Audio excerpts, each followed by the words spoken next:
Voilà. Ensuite, donc ça sera pour la partie répondre à la question, voilà, qu'est-ce que le sport santé? Donc la définition, l'accessibilité, la faisabilité par les associations et la visibilité. Donc ça c'est Davina qui va nous apporter des éléments d'information. Quels sont les moyens à notre disposition? Donc là c'est sur la formation sport santé, le financement. Donc là on a le plaisir d'avoir Philippe Nicolino, de Léo Lagrange, qui aujourd'hui s'est joint à nous pour nous présenter effectivement ces éléments. Ensuite on s'est posé la question de vous présenter un petit peu qu'est-ce qu'on a réalisé déjà, quelles sont les premières réalisations concrètes. Et donc on a le plaisir d'avoir Sophie Toulouzet de Aesio Mutuelle qui interviendra. On a également le parcours thérapeutique APA. Donc là c'est Frédéric Rey, médecin, qui interviendra, voilà, merci, qui fait partie de la CPTS, donc de l'Ouest toulousain. On a aussi des clubs de tournefeuille. Donc là, j'avais un nom, je ne sais pas, c'est Madame Besson, c'est ça? Voilà, qui est ici, pour l'escalade de tournefeuille. Et après, on a aussi le plaisir d'avoir plusieurs personnes qui représentent la municipalité de Colomiers, dont Philippe Briançon, qui interviendra pour donner quelques exemples justement sur le sport santé. Alors là, ça ne sera pas l'Occitanie, ce sera plutôt Colomiers. Hein, voilà. Et merci aussi, on a un représentant de l'établissement Jean Vaucher, je connais surtout ton prénom, alors je ne vais pas... Mohamed, voilà, ok. Et ainsi qu'une personne de, je dirais, de l'administration relative au sport qui est présente de la mairie de Colomiers. Et après, l'idée quand même, c'est que ce soit aussi un débat, un échange. Le but, c'est pas de faire une présentation plénière unidirectionnelle, c'est vraiment qu'il y ait un échange. Donc, je dirais, à la limite, chaque intervenant dites si vous préférez avoir les questions à la fin de votre intervention ou au fil de l'eau. Mais n'hésitez pas à poser des questions et on fera circuler le micro, je pense que c'est le mieux. Hein, voilà. Et après, je ferai un petit récapitulatif de ce qui s'est dit ce soir pour clôturer cette séance. Moi, le premier message que je voudrais vous dire en introduction, alors, Marie-Christine Lenné, qui est présidente de l'Omnisport, malheureusement a un décès dans sa famille, donc elle ne peut pas être là ce soir, et on peut le comprendre. Donc je lui souhaite beaucoup de courage pour affronter cet événement. Malheureusement, bon, elle avait prévu de faire une introduction. Moi, grosso modo, je voudrais simplement dire qu'est-ce qui a motivé que l'Omnisport aujourd'hui organise cet événement. Principalement, ce qui aujourd'hui nous motive, c'est qu'il y a une demande de faire du sport santé, et aujourd'hui l'offre par rapport au sport santé, elle n'est pas claire. Donc c'est effectivement créer une dynamique collective sur l'Ouest toulousain. C'est pour ça qu'on a élargi l'invitation non pas aux associations uniquement de Colomiers, mais à l'Ouest toulousain. Donc on a, j'ai entendu tout à l'heure une personne, je crois c'est de Léguevin ou Pibrac. Léguevin, voilà, Léguevin, Pibrac, Brax, la Salvetta, Plaisance, Tournefeuille et Colomiers. L'idée c'est vraiment de créer une dynamique collective afin qu'on soit beaucoup plus visible en termes d'offres de sport santé et ainsi faire correspondre cette offre à un besoin. Et donc aujourd'hui on va essayer aussi d'expliquer un petit peu ce besoin qu'il y a et aujourd'hui afin de mobiliser le maximum d'associations dans cette direction. Voilà. J'ai terminé pour l'introduction, donc du coup on peut commencer. Effectivement, je suis la directrice de l'association Informique, l'équipe pour favoriser la forme d'un économie du patient, je pense que tout est dit dans l'acronyme. Et on a aussi la particularité de porter la maison sport santé en Haute-Garonne, donc sur l'ensemble du département. Mon objectif aujourd'hui, c'est de vous parler, alors on m'a dit 10 minutes du sport santé, alors on pourrait en parler pendant des heures, 10 minutes, ça va être rude, mais je vais essayer de faire passer les messages les plus essentiels pour que vous puissiez alimenter les discussions, parce que l'idée c'est qu'on puisse échanger, justement. Et si ce n'est que vous dire qu'il y a quand même une belle mobilisation qui se lance déjà avec votre présence nombreuse ce soir, je tiens à le souligner, et vous dire qu'il y a quelque chose qui se lance là sur l'ouest toulousain, qui est assez incroyable. Et donc, j'espère qu'on arrivera à vous convaincre de rester dans cette mobilisation-là, parce qu'il y a besoin de la présence de tout le monde pour qu'on puisse faire vivre cette dynamique. Alors, on m'a dit sport santé, ok. Donc je pense qu'en face de moi, j'ai beaucoup de sportifs, en tout cas des représentants de structures sportives. Donc je ne vais pas m'aventurer à définir ce qu'est le sport, parce que je pense que sinon je ne vais pas tenir le coup. Donc on va partir directement sur la notion de santé, qui est essentielle, parce qu'en fait l'idée c'est d'associer cette notion de sport à la notion de santé. Et pour la résumer, j'aimerais garder l'idée qu'en fait c'est trois piliers. L'idée de la santé physique, psychologique et sociale, qui sont autour de l'individu, et de prendre cette idée-là en fait en support et en idée de ce qu'est la santé. Et l'OMS nous dit que ça doit être un équilibre donc, entre ces trois piliers qui sont le volet physique, psychologique et social. Alors on va aller par le plus facile, puisque le volet social, en tant que structure sportive, comment vous dire, vous êtes déjà des champions, puisqu'on sait très bien que toutes structures sportives sont en capacité de faire vivre ensemble et donner du sens à l'individu sur le volet social. Donc vous avez déjà un sacré pied dans la santé en portant ce côté-là de faire vivre les personnes ensemble et de pouvoir créer ce lien social. Donc le premier, c'est bon. Le second, volet sur le côté psychologie de la personne. Donc en gros, l'estime de soi et être bien avec les autres, c'est aussi un élément que vous portez déjà, puisque tout ce qui est sur les questions de défis, d'atteindre des objectifs, qui remplit l'estime de soi, est déjà un acte de santé. Donc vous êtes déjà aussi engagé sur cette notion aussi psychologique et d'accompagnement de la personne sur le volet de la santé en lien avec le sport. Bon, l'élément qui est, je pense, le plus à cœur de tout le monde aussi, c'est le côté plutôt physique, et quand on parle aux médecins, c'est aussi leur point, on va dire, de focus, ou en tout cas d'importance, qui est effectivement de faire attention à ce volet physique par rapport au sport. Donc on est toujours sur cette notion autour de l'humain, de l'individu, et effectivement le côté physique qu'on peut retrouver dans le sport, c'est en fait de travailler les fonctions physiques de l'individu pour pouvoir trouver cet équilibre-là et le maintenir en santé. Ça demande effectivement d'avoir un regard spécifique. Si on parle par exemple des enfants, on peut faire du sport santé pour les enfants, en étant sur de la bienveillance et en prenant en compte le côté le développement corporel de la personne pour qu'elle puisse grandir sereinement dans sa vie d'adulte. Il y a un deuxième niveau aussi par rapport au sport santé sur le volet physique, c'est plutôt la prise en compte des états.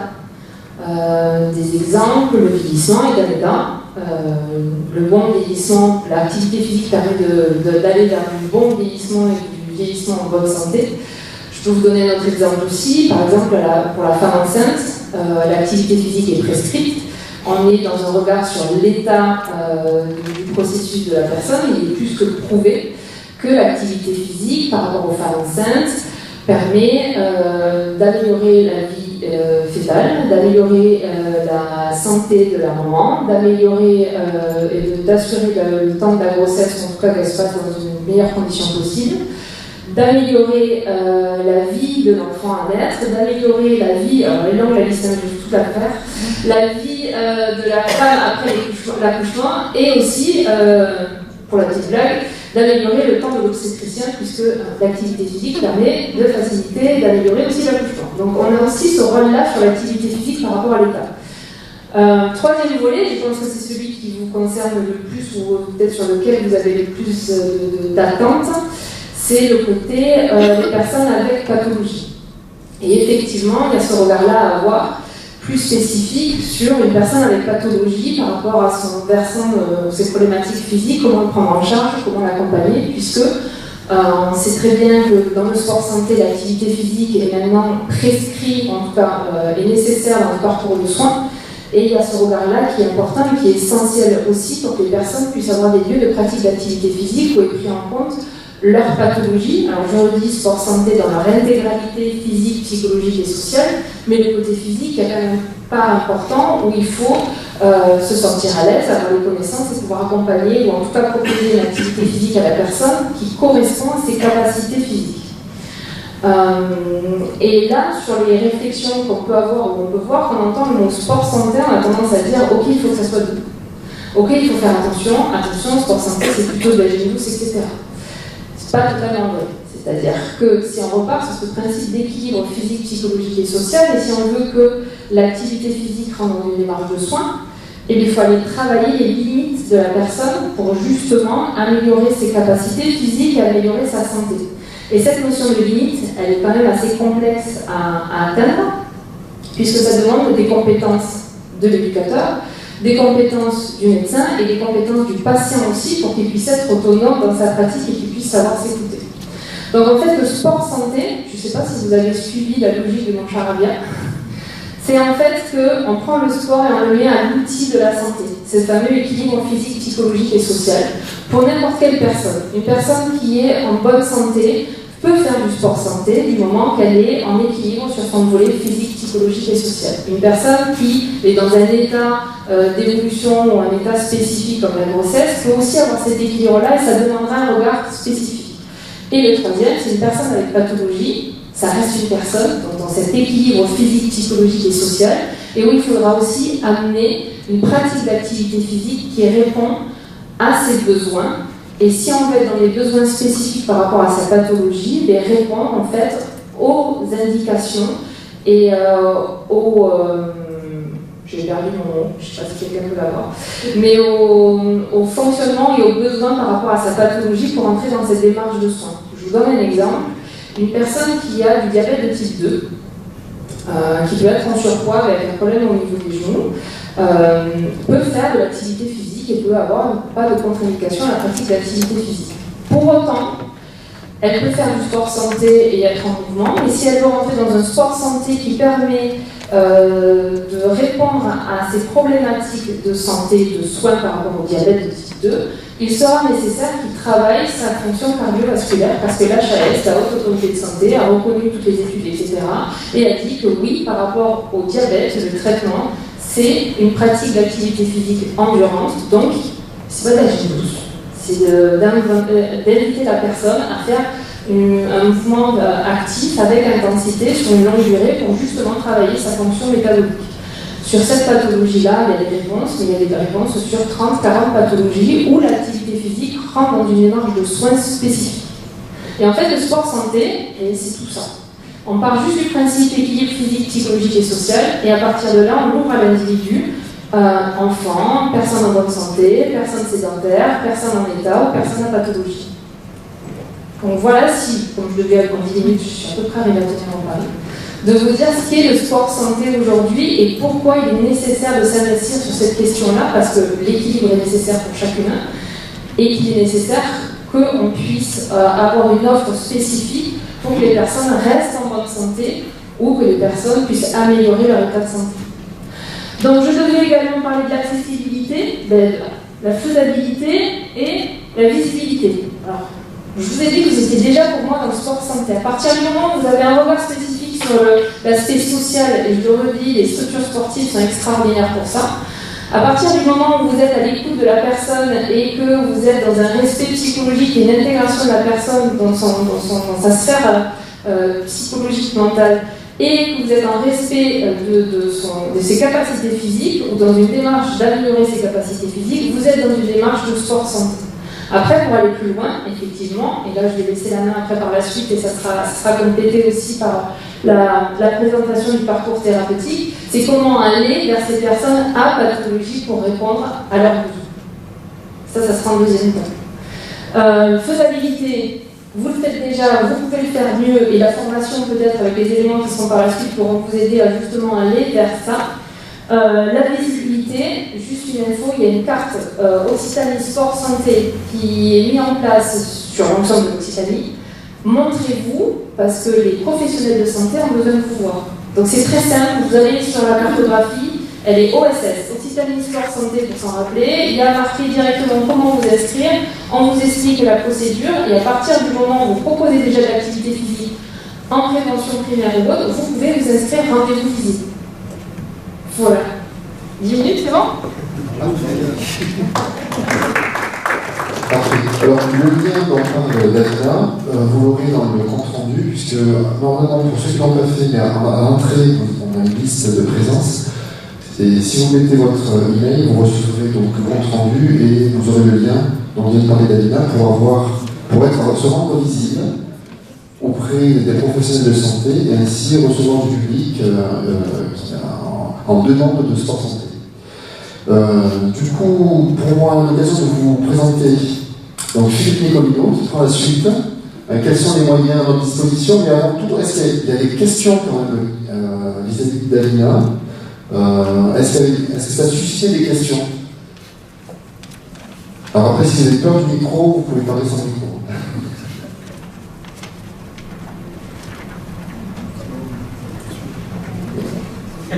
Après, Frédéric, tu as le droit de poser des questions, ça peut encourager les autres. Ça viendra tout à l'heure. Voilà. Bon. Moi, j'avais une question, une petite question pour Davina. C'est aujourd'hui, si on veut avoir plus d'informations, donc de contacter, c'est à mon avis aussi un moyen d'avoir plus, de pouvoir approfondir. Hein, je pense quand même les informations. J'imagine que les Formip en fait un site, et donc sur le site des Formip, on peut trouver aussi, se documenter et avoir le même type d'informations que tu nous as donné à Laura. Tout à fait. Si vous voulez avoir des informations complémentaires, je vous invite à aller sur le site internet et l'adresse mail de la Maison Sport Santé 31, mss31@eformip.com si je ne dis pas de bêtises, sinon il y a tout sur internet. Et justement, les maisons sport santé sont là aussi pour informer toutes les structures sportives, pour accompagner au-delà de celles qu'on porte. Il y a d'autres maisons sport santé et il ne faut pas hésiter à les solliciter. D'accord. Voilà, du coup, Philippe, si tu es bien, me revois. Merci. Bonsoir tout le monde.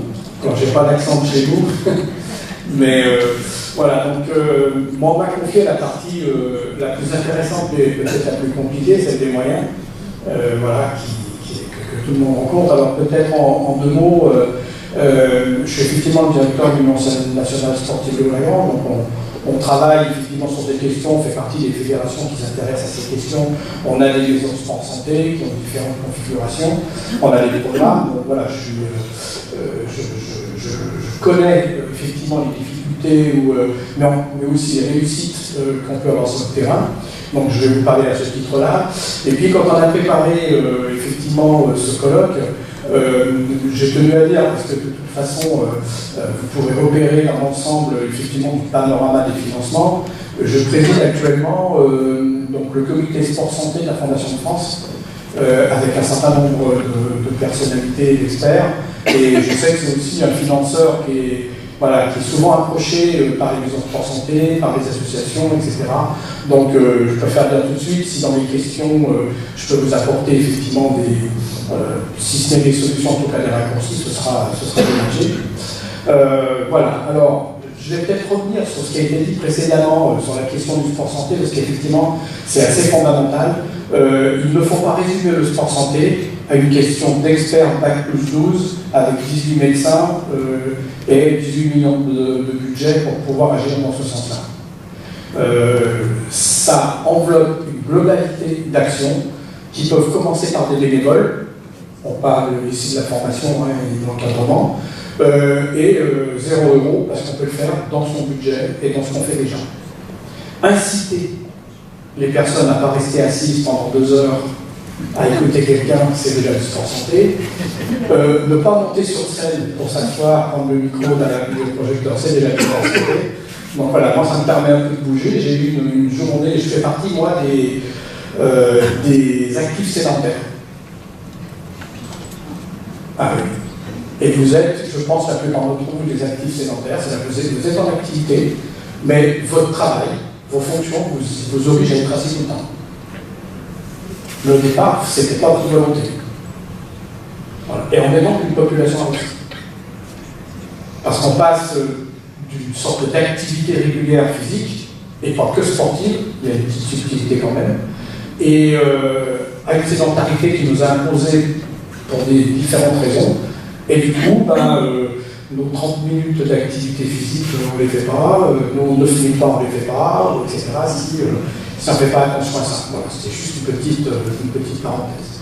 Alors peut-être pour vous expliquer que la formation et effectivement les questions du financement, ça peut partir de rien et commencer par pas grand-chose, ou effectivement arriver à des moyens assez conséquents, notamment quand on s'attaque, ce qui a été dit tout à l'heure, sur des pathologies particulières, avec des processus particuliers, des équipes pluridisciplinaires, avec des médecins, des oncologues, des spécialistes, des éducateurs sportifs, des enseignants en APA, etc. Donc ça peut prendre différentes configurations et différents moyens.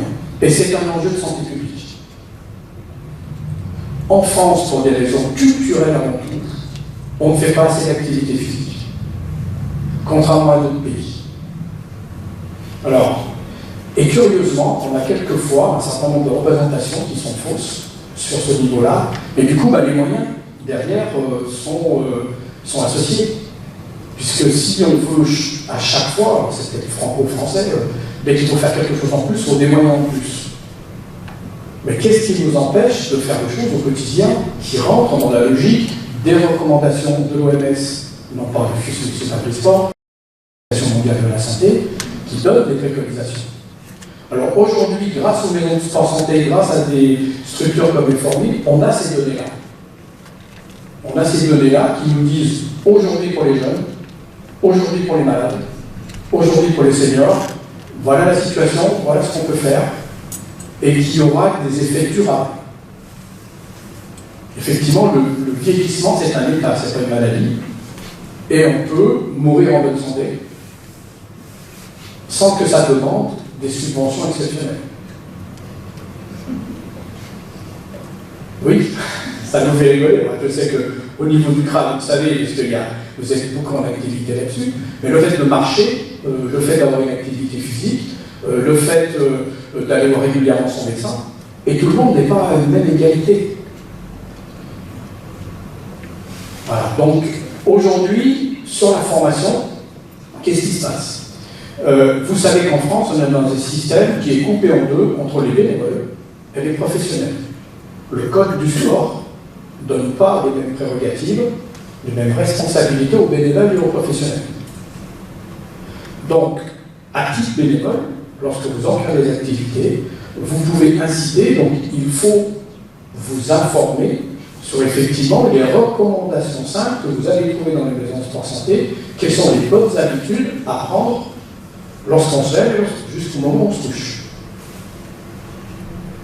Si possible, prendre l'escalier, pas l'escalator ou l'ascenseur, marcher, penser positive, et effectivement, les 3 piliers qui ont été donnés. Ça ne coûte rien. Mais c'est fondamental. Et dès le plus jeune âge. Dès le plus jeune âge. Donc, vous êtes des responsables associatifs, vous ne pouvez pas apporter des correctifs à la politique petite enfance et des crèches, vous ne pouvez pas forcément travailler à l'intérieur de l'éducation nationale, des centres de formation, etc. Les ministères s'interrogent fortement, effectivement, à changer les choses pour que l'activité physique et le sport soient beaucoup plus présents qu'ils ne l'ont aujourd'hui. Donc ça, c'est une chose. Sachez que vous, dans le cadre associatif, en dehors du temps du travail et dehors du temps d'école, quoique, pendant le temps de travail, il y a une fédération, la Fédération du sport en entreprise, qui travaille beaucoup sur la question de la santé pendant le travail et autour du travail.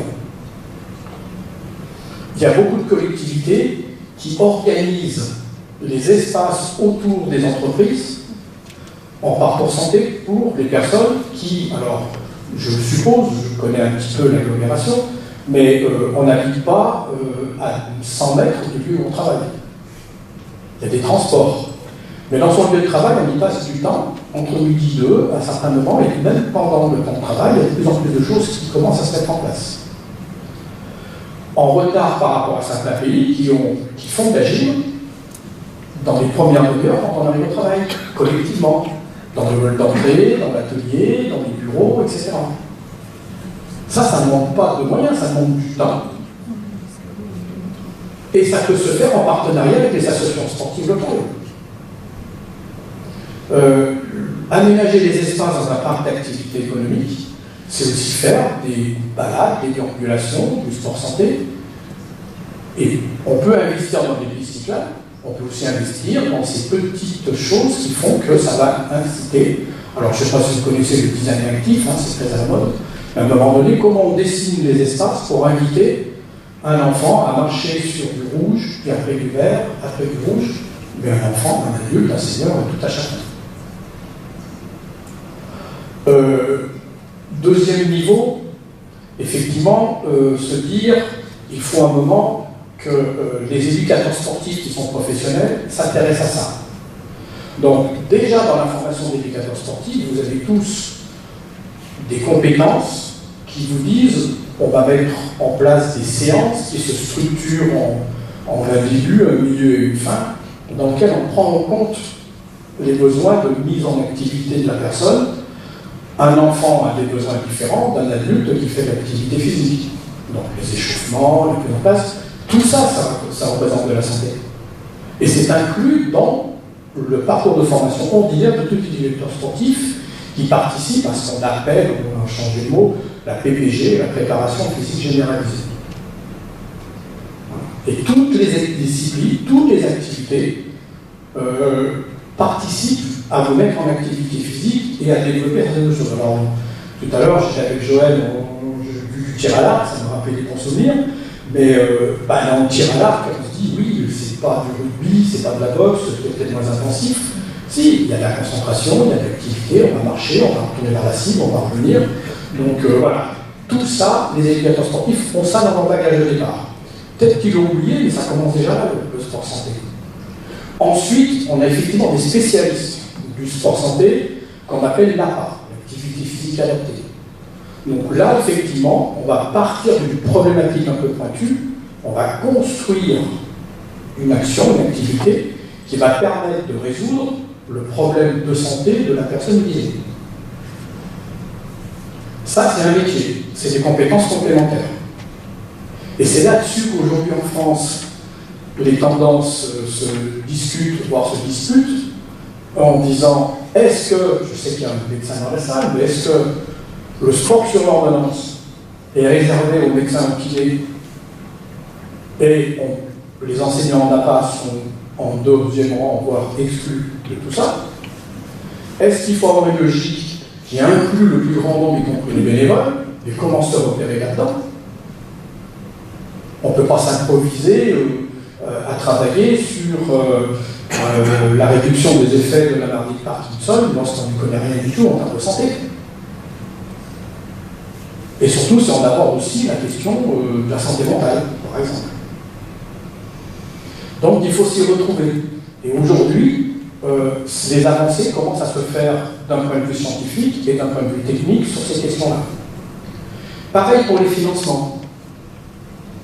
Comment faire? Je sais qu'il y a des personnes plus mutuelles, mais aujourd'hui, la question, que ce soit pour des mutuelles, la question du coût de la santé en France ou pour des collectivités publiques, on sait à peu près faire pour l'énergie, et encore, comment on calcule les coûts gagnés, donc on ne payera pas plus tard si on fait telle chose aujourd'hui, et on n'en payera pas la facture demain. Quand on isole sa maison, on sait calculer les économies qu'on va faire, on sait calculer la rentabilité. En termes de santé, alors je ne sais pas si vous avez les chiffres en milliards de ce que coûte la santé en France, pour des raisons qui sont qu'on ne prend pas les bons réflexes et qu'on n'a pas les bonnes conduites. Sédentarité, malbouffe, stress, etc., etc. Un nombre important de cancers peut être évité si on faisait tomber le niveau de stress dans les entreprises. Quelle mutuelle a calculé ça et se dit demain, je mets cet argent à disposition des associations pour développer du sport santé, parce que je sais que ça va me coûter moins cher demain. On en est dans cette bascule-là. Comment j'investis pour économiser demain? La difficulté que vous rencontrez, qu'on rencontre tous, c'est comment je peux mixer ces différentes sources de financement. Comment je peux utiliser une partie de ma subvention municipale pour pouvoir mettre l'accent là-dessus plutôt que sur autre chose. À quel appel à projet je peux répondre? Mais répondre à un appel à projet, il faut écrire, il faut savoir à qui s'adresser, etc. C'est pas aussi simple que ça. Et les appels à projet sur la santé, il n'y en a pas qu'un. Alors moi, avec la casquette fondation, quand je vois remonter des projets, on voit bien et qu'on finance quelquefois des projets qui sont assez bien ficelés, qui sont basiques, il n'y a rien d'original, mais parce qu'on sait que dans ce territoire-là, il n'y a rien, ou que ce public-là, il n'y a pas grand-chose. Et puis d'un autre côté, on sait qu'il y a des moyens détenus par des grandes associations, etc., qui n'ont pas forcément besoin d'être soutenus là-dessus, parce qu'elles auront les moyens, justement, de pouvoir le faire avec un moyen propre, et sans forcément avoir recours ni à la subvention municipale, ni à une aide d'une fondation. Et c'est ça qui est compliqué. D'où l'idée que ça se passe au niveau local, que les acteurs, financeurs se parlent et travaillent au quotidien, dans chaque lieu, pour pouvoir trouver des solutions propres à chaque lieu. À Léo-Lagrange, on a choisi trois entrées, trois cibles qui ont été données tout à l'heure. Les jeunes, moi je voulais vous sensibiliser à ça, et ça veut dire prendre les moyens qu'on peut avoir de subvention pour les jeunes, pas que c'est du sport, parce qu'aujourd'hui, c'est dramatique, mais les jeunes ont une espérance de vie inférieure à la nôtre. Moi, ça me bouleverse, ça m'en fout. De dire que les enfants vont peut-être vivre moins longtemps que moi, mais qu'est-ce qu'on leur a légué? Alors, bien sûr, égoïstement, je sais que ce ne sera peut-être pas le cas, je touche du bois, comme on dit, pour les enfants, pour mon fils en particulier, parce que je sais qu'il est suivi, il fait de l'activité physique, il fait un peu trop des écrans comme tous les ados, mais voilà, il y a une conscience qui est prise. Je pense que c'est vrai pour la plupart de vos environnements familiaux, mais il y a d'autres enfants qui ne sont pas du tout dans ces conditions. Et il y a une inégalité incroyable qui montre des enfants qui, dès le départ, se retrouvent dans ces inégalités. Et tous les jeunes, beaucoup de jeunes ont une espérance de vie quand même supérieure à la nôtre, mais il y en a certains, c'est très inférieur, ce qui fait qu'il faut se préoccuper de ça. Les seniors, parce qu'on a un pays où le nombre de seniors est de plus en plus important, et qu'effectivement, la question de la dépendance, la perte d'autonomie, devient une question de santé. Puisque si le vieillissement n'est pas qu'un état, n'est pas une pathologie, mais voilà, souvent derrière, il y a un certain nombre de problèmes de santé qui peuvent arriver, et là-dessus, effectivement, on n'est pas égaux. Bon, déjà, il y a des questions qui ont été explorées par des scientifiques qui fait que pourquoi les femmes vivent plus longtemps que les hommes, en moyenne. Encore une fois, quand on va regarder certaines populations féminines par rapport à certaines populations masculines, c'est pas tout à fait les mêmes choses. Et entre femmes, entre les conditions de vie qu'on a pu avoir selon son emploi, sa famille, les stress qu'on a pu rencontrer, c'est pas non plus général. Il y a des grandes disparités. Donc, cette question-là, elle est importante, et je pense que ça devient aussi un enjeu de santé publique, puisque le coût de la dépendance, le coût du vieillissement est très important, et qu'à l'autre côté, on a des solutions. Et en plus, la question qui a été bien expliquée avant, du social, du psychologique, les seniors isolés. On a oublié, ou certains ont oublié, mais je vous rappelle que la canicule, la première, a révélé un nombre de morts important de personnes isolées toutes seules chez elles. Ça nous a quand même envoyé des choses. Voilà, c'est l'état de l'organisation familiale en France, parce que une personne âgée n'est plus en contact régulier avec sa famille. Mais on peut faire des choses. Vous pouvez faire des choses, et vous le faites déjà parce que vous accueillez. Le aller vers est très important. Et puis après, il y a effectivement cette population qui est sur le sport santé ciblé, c'est ceux qui ont des pathologies, qui ont des problèmes, et comment on fait, et qu'est-ce qu'on peut mettre en place. Encore une fois, des choses qui n'ont pas de moyens, venir faire l'activité physique, venir marcher, venir se promener, ça c'est hyper important. Alors attention, je reviendrai sur les bons points qui ont été dits. Moi, mon expérience m'a appris des choses sur, dès qu'on dit les mots, c'est important. et il y a des représentations. Quand je travaille avec la population senior, je dis qui veut faire natation? Personne? Qui veut faire randonnée? Personne? Je suis désolé. Qui veut aller marcher? Qui veut aller à la piscine? Ah d'accord, en natation. Encore plus cette année, c'est un sport olympique, donc forcément, non, on ne parle pas de la même chose. On parlait tout à l'heure d'un centre nautique. Un centre nautique, c'est un espace de sport santé. Bébé nageur, senior, rééducation, APA. Qui décide de ce qui se passe dans le centre nautique, si ce n'est nous? Alors bien sûr, la mairie, si elle ne donne pas de créneau, on ne peut pas faire du bébé nageur, on ne peut pas faire de l'aquabike, rééducatif, etc. Mais il suffit de donner les créneaux, ça ne coûte pas plus cher, par contre, oui, c'est compliqué. Pourquoi je vais virer le 45e créneau du club de natation, qui peut peut-être regrouper 2 créneaux, et peut-être faire ta place à Effortmy, au centre social, qui veut venir avec des femmes enceintes, venir faire un petit peu de travail là-dessus. Et aussi, pour finir sur mes propos sur les moyens, APR projet de subvention, oui, mais il y a aussi 2 ressources et 2 publics sur lesquels il faut aider. Justement, mauvais jeu de mots peut-être, les aidants. Et dans le sport santé, beaucoup de choses se développent, mais il faut penser aux aidants.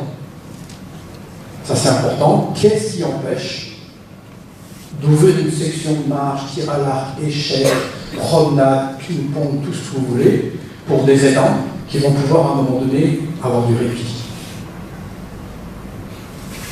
Ça c'est, on peut avoir des moyens et on peut s'organiser pour ça. Voilà, pour les aidants. Et les autres, c'est effectivement de travailler effectivement l'équipe pluridisciplinaire. Là, quelquefois, c'est compliqué. Alors, je ne suis payé par personne pour dire ce que je dis. La situation, vous savez, des hôpitaux, des soignants et des médecins en France, elle n'est pas... c'est compliqué. Et pourtant, il faut bien qu'on travaille ensemble. Donc, trouver les moyens de faire en sorte qu'il y ait du temps pour des médecins, pas forcément des spécialistes des médecins du sport, mais aussi des médecins généralistes, puisque, sauf erreur de ma part, en tout cas c'est mon vécu, il y a des médecins qui sont encore frileux pour prescrire ou inviter quelqu'un à aller dans un club pour aller faire de la marche, de la randonnée, de la piscine, tout ce qu'on veut, et parce qu'ils ne savent pas vraiment comment faire, est-ce que c'est vraiment utile? Il y a encore tout un travail d'information qui passera par les circuits de santé, mais qui va aussi passer par vous. Le fait de les convaincre et le fait de les réunir, notamment dans des soirées comme ça, pour les inviter à développer ce travail-là. Voilà, j'arrêterai là-dessus. Est-ce que vous avez des questions? Est-ce qu'il y a des questions qui vous viennent à l'esprit? Alors, sur une formation, dans le compte rendu, vous aurez un petit fascicule qui résumera les liens vers des formations. Donc, la Maison de la Santé et Formip propose des formations. Donc, on a le détail. Alors, je vais expliquer un petit peu le contexte de ces formations, mais il y a également aussi 4 formations, qui est alors, c'est une association, je pense. Hein. C'est une association qui forme aussi au sport santé. Dans l'idée, ça répond un petit peu à ce que Philippe vous a expliqué, c'est de sensibiliser nos encadrants, je pense à l'ensemble de l'encadrement sportif, à la problématique justement du sport santé, pour qu'ils comprennent de quoi il s'agit et qu'ils puissent justement s'adapter à la situation et comprendre justement qu'il faut s'adapter à la situation pour pouvoir offrir le meilleur accueil possible aux personnes concernées. Moi j'avais une question particulièrement sur un peu le résumé, c'est que les moyens ne sont pas finalement nécessaires et aussi je dirais on n'a pas forcément non plus besoin de faire des créneaux spécifiques.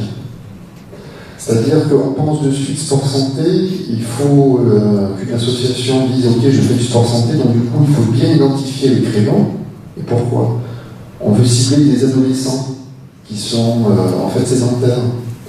On veut cibler des personnes qui sont, je dirais, effectivement à la retraite par exemple. Pourquoi? Il n'y a pas besoin de, il n'y a pas de discrimination à faire. En fait, il faut plutôt communiquer sur le fait qu'on est ouvert au sport santé, donc que les sections qui sont existantes peuvent très bien accueillir dans ce cadre-là. Et donc, essayer de modifier le schéma de pensée qui a très bien été expliqué. Qui veut faire la natation?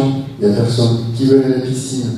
Je lève la main. En fait, c'est simplement quand on dit, ben voilà, on a un club de natation sportive, de suite on pense compétition, on pense quelque chose qu'on n'a pas du tout envie de faire. Mais si on dit le club de natation fait du sport santé, peut-être que là, ça éveille une réflexion, une approche totalement différente. Voilà. Donc c'est pour dire qu'il faut simplement, c'est beaucoup de la communication. Donc on n'a pas besoin forcément de se mettre en cadre et d'inventer quelque chose de nouveau, mais plutôt de penser différemment. Voilà. Moi c'est comme ça que je retiens un petit peu, Philippe, un de tes messages. Donc sur la formation concrètement, vous allez avoir des liens pour permettre de sensibiliser vos entraîneurs disons, au sport santé. Et après, n'hésitez pas aussi à diffuser ça aussi autour de vous, puisqu'on n'a pas l'ensemble des associations sportives qui ont été invitées ce soir, donc n'hésitez pas aussi à diffuser. Du coup. Alors, je vais excusez-moi, donc Florence Besson, donc je suis là, donc évidemment je suis éducateur sportif bénévole pour le club d'escalade Vital. Donc par rapport à la réaction de dire justement, on ne peut pas faire de créneau spécifique, donc là je présente notre projet tout à l'heure, mais de fait, les femmes qui participent à notre projet, il y en a certaines qui sont des grimpeuses déjà, qui grimpent bien, qui en fait sont rassurées de reprendre dans un créneau spécifique et ne veulent pas justement, elles, aller dans un créneau général. Donc je pense qu'il faut à chaque fois se poser la question, je pense qu'il y a plein de situations, il n'y a pas de généralité par rapport à ça. Et même avec des femmes qui pourraient très bien dans les créneaux généraux. Et moi, mon boulot à moi en tant que bénévole, c'est d'essayer de les sortir pour les amener avec les autres. Pour l'instant, je n'arrive pas trop.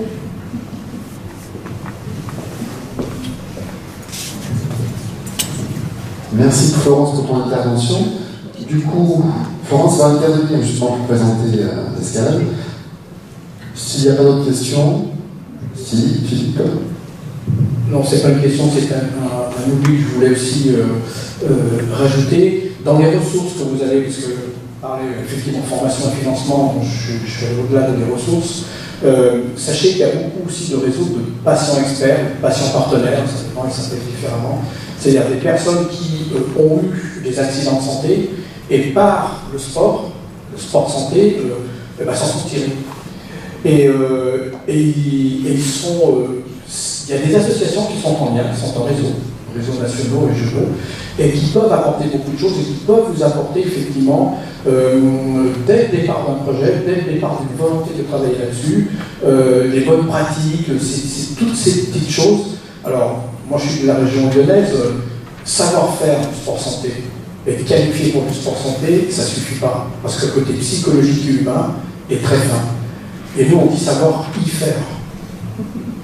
On sait y faire. C'est-à-dire qu'on sait justement trouver le bon créneau, le bon mot, qui fait qu'on va pouvoir faire venir à l'activité physique régulière des personnes qui n'y allaient pas pour des tas de raisons, et surtout qui s'étaient dit, c'est pas pour moi, voilà, y compris le mot sport santé. Non, moi je vais faire l'activité physique.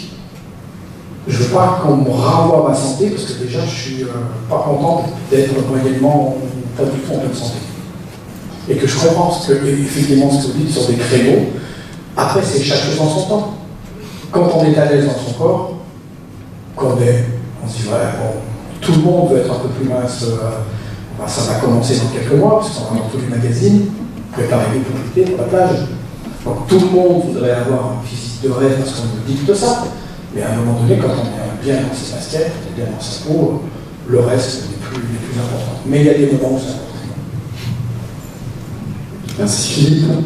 Du coup, on va passer à la question suivante. Quelles sont les premières réalisations concrètes sur notre territoire? Et je propose à Sophie Toulouzet de venir. Voilà. Donc, je vous laisse vous présenter. Bonjour, nous venons toujours à Bureau à Colomiers. Je suis ravie toujours de venir à Colomiers et c'est avec plaisir que j'accompagne Sophie. Donc moi je m'appelle Régine Deville, je suis une élue adhérente d'une mutuelle et plutôt chargée de la prévention, parce que ce qui m'intéresse dans mon investissement de retraités sédentaires. C'est peut-être ça. J'ai une application qui me dit 30 minutes aujourd'hui, c'est gagné. La dernière fois que je suis venue à Colomiers, c'était pour la présentation d'une pièce qui n'avait rien à voir avec le sport santé et qui était sur la prévention sur le cancer du col de l'utérus et la sensibilisation à la vaccination du papillomavirus. Et aujourd'hui, je ne savais pas trop où je venais, et on me demande de parler du sport santé. Et dans nos actions de prévention que nous faisons vers les adhérents, en fait, il y a beaucoup de partenariats avec le sportif. Qui dit partenariat, c'est l'incitation ou la continuation du sport. Donc, si nous partons sur notre territoire, nous partons du hockey sur glace, avec les rapaces, nous partons au MHB de Colomiers, nous partons à la Rago de Sète. Si nous venons sur Toulouse, nous avons le... Comment il s'appelle maintenant le basket? Le Stade de Toulousain, je dois quand même connaître le nom, Stade de Toulousain Basket. Et nous sommes aussi partenaires du TIC, qui est du Handi Basket. Et puis le seul unique à Colomiers, l'étoile génique de Colomiers, par l'intermédiaire de Frédéric Venus. Et nous venons chaque année faire une action de prévention le jour d'une compétition. Donc tous ces clubs, nous les accompagnons, donc ça veut dire que nous soutenons le sport, mais nous soutenons aussi beaucoup de marches qui sont, c'est vrai, plutôt en lien avec, comment dirais-je, être supporter des femmes. Nous sommes plutôt tournés vers les femmes, c'est peut-être parce que moi je suis chargée de la prévention sur mon territoire. Et donc, soit nous montons une équipe, par exemple à Montpellier-Rennes, nous montons une équipe nous-mêmes, soit nous participons à un stand avec de la nutrition, des sensibilisations aux gestes de premier secours. En fait, ce n'est pas le sport santé, mais c'est toujours en lien avec le sport. Ce que je peux dire de plus aussi, c'est que moi je m'adresse plutôt aux adhérents qui sont des particuliers, pas des entreprises. Bon, sans faire de politique, le regret qu'on pourrait avoir, c'est que notre ministre de la Santé, on l'a imputé de son titre, dans son titre, on a imputé la prévention. Donc, espérons quand même qu'on pourra continuer à en faire. Bon, chez Aesio, on souhaite continuer à faire de la prévention. Et d'ailleurs, à ce titre, je vous donne rendez-vous le 6 ou 7 avril à l'étoile génique de Colomiers, où nous viendrons faire aussi une action de prévention. Comme je n'entends pas trop ce qui se fait chez les entreprises, je vais passer la parole à Sophie. Bonsoir à tous. Donc, moi, je suis Sophie Toulouzet, je suis en charge du développement entreprise chez Aesio Mutuelle. Donc, j'accompagne les entreprises et associations dans tout ce qui est protection sociale, donc santé, prévoyance, épargne retraite. Et nous, chez Aesio, ça fait plusieurs années qu'on a bien compris que la prévention était bien plus importante que les remboursements de soins courants, c'est ce que vous avez dit. Donc nous, aujourd'hui, il faut savoir que sur tout le territoire national, nos actions de prévention, c'est à peu près 600 actions par an, donc sur diverses thématiques. Ça peut être les addictions, les risques routiers, et notamment le sport. Donc, on a un catalogue, nous, chez Aesio, 100% personnalisable sur toutes nos actions. Donc, on rencontre nos adhérents et on fait le point avec vous, chef d'entreprise ou chef d'association, pour savoir les problématiques que vous rencontrez dans votre entreprise. Et on met en place des ateliers de prévention qui sont 100% financés par Aesio. Donc, pour vous, c'est sans moyens financiers en plus. Donc moi, pour vous donner un exemple d'action, donc moi dans mon portefeuille d'adhérents, je couvre donc le Stade Toulousain Basket Club.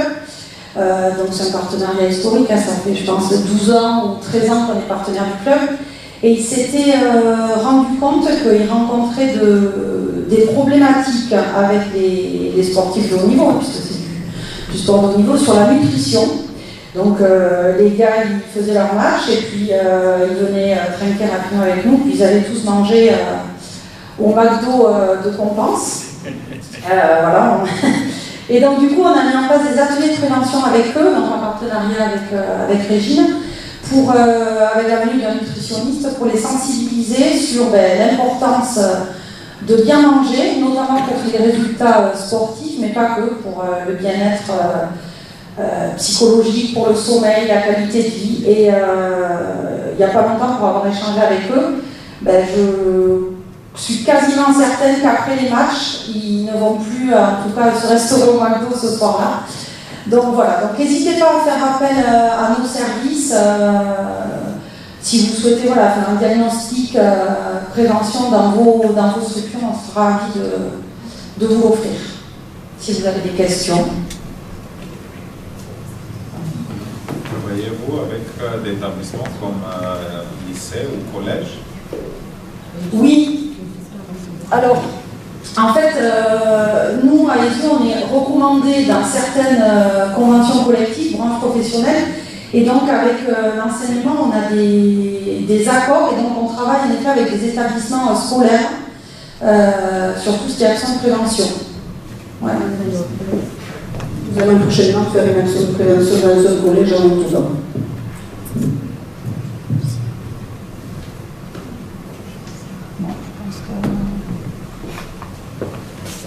Merci pour ce témoignage.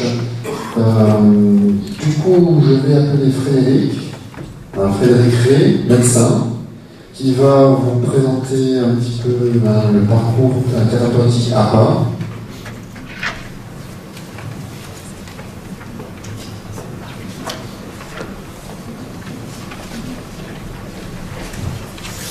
Voilà, merci.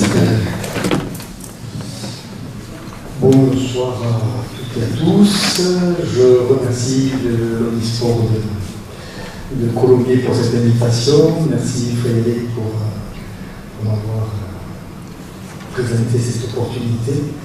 Et je suis très content d'être ici, parmi vous.